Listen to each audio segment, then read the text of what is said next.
Көктем келерін алғаш сезетін оңтүстік жұртшылығы наурыз мерекесін ерекше күтеді. Қылышын сүйреген қысты шығарып салып, алыс жақынмен көрісіп қауышатын, күн мен түн теңелетін бұл уақыт кімге болмасын шаттық әкелері анық.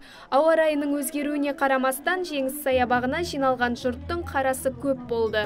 Концерттік бағдарламалар тамашалап, ұлттық ойындарға қатысып, наурыз көже мен тағамдардан дәм татқан қала тұрғындары дән риза. Деніміз сау болсын. Еліміз, халқымыз аман болсын, елбасшымыз аман болсын.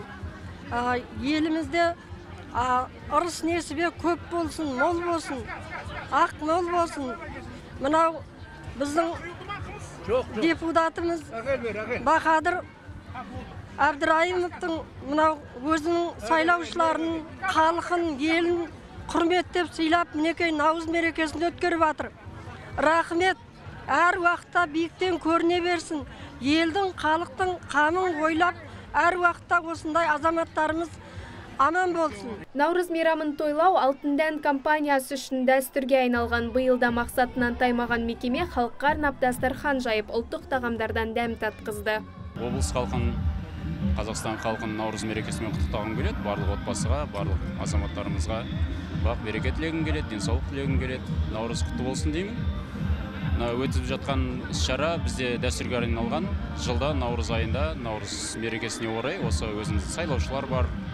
Жыл бойына түрлі белсенді қызмет еткен қоғамдық белсенділер бар. Сондай азаматтарымызға дастархан жайып, мерекемен құттықтаймыз. Бұл енді бізге дәстүрге айналған, жылда өтіп тұратын шара.